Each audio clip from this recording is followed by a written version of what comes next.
এই ছেলের সাথে বলছেন আপনার কোনো সম্পর্ক নেই? পাঁচজনা জিজ্ঞেস করতে পারে এখানে আশেপাশে, না, রাস্তায় আসতে উপপ্রধানের সঙ্গে দেখা আশেপাশে হয়েছিল। পাঁচজনা জিজ্ঞেস করতে পারো যে বউ এখানটায় হচ্ছে গিয়ে আমার কাছে টিকতে পারিনি, আমার কাছে থাকতে পারিনি। বোর বাপেরা এসে হচ্ছে গিয়ে ছেলে আমার ছেলের সামেত হচ্ছে গিয়ে মেয়ে এনে চলে গেল। আমি একটা কাগজ এনে ছেলের হাতে সই করে নিলুম, বলি বাবা তুই চলে যাচ্ছিস যেখানে আমার ভাত খাবার দিবি না, যেখানে আমার থাকবি না যেখানে, তো তুই একেবারে মন চলে যাচ্ছিস যেখানে একটা সই করে দাও।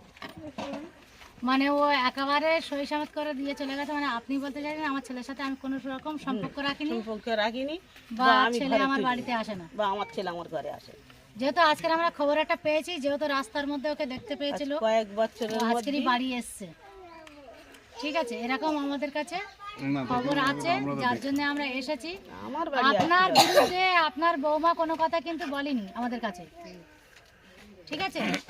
আপনার বৌমা কিন্তু শুধু স্বামী নিয়ে বলে গেছে যে ও খরচা দেয় না, বা ও একটা মেয়ের সাথে জড়িত আছে। এরমভাবে বসাবসি হয়েছিল, পার্টি লোক আমাদের একটা মীমাংসাও করে দিয়েছিল, তো ঠিক ছিলাম। আবার ফের ও চলে গেছে, আমাদের কোনো খোরাকি দেয় না বা খোঁজও নেয় না, ফোনও করে না।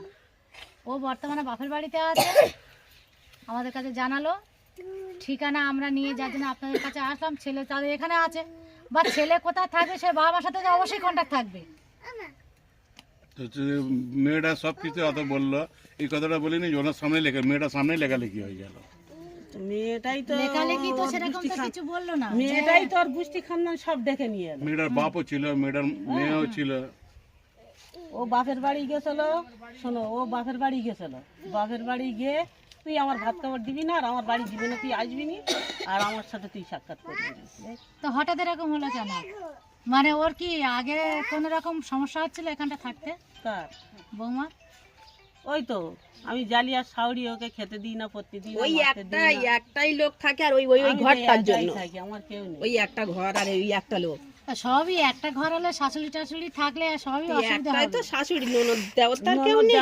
ঘরটা কি দু কামরা? ওর দাবা আছে আর ভেতরে ঘর আছে। তাহলে কি করে হয়? তাহলে কি করা যাবে? তাহলে কি করা গরিব যাবে? মানুষ হলে কি আগে তো- করা যাবে তুমি বলো? তাহলে ওইটা যদি পজিশন ওর ভেতর থাকে থেকে- দু কামরা ঘর করে, তাহলে দু কামরা ঘর করে রাখতে হবে তাকে। ওর বার দু কামরাই মতন আছে। কামরাই মতন তো আছে।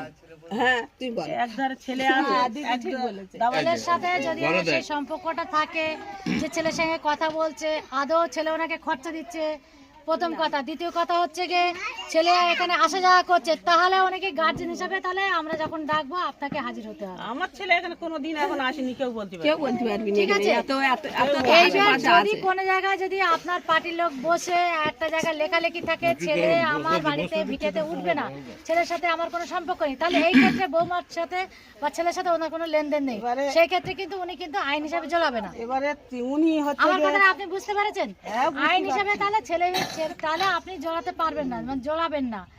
আর যদি মনে করেন যে আমি ছেলের সঙ্গে সম্পর্ক ঠিক রেখে দিয়েছি, বা আমার ছেলের সাথে সব ঠিকঠাক আছে, মহিলা সমিতির মেয়েরা আছে, আমি বলে দিচ্ছি আমার কোনো সম্পর্ক নেই ছেলের সাথে, বা তাদের সঙ্গে বলছি যে আমাদের কোনো সম্পর্ক নেই, ঠিক আছে? তাহলে সেই ক্ষেত্রে কিন্তু আপনি কিন্তু বিপদে পড়বেন, এটা আমি আপনাকে বলে যাচ্ছি। যেখান থেকে আজ কয়েক বছর আমরা- গেছে, 3-4 বছর হয়ে গেছে, তাই তো?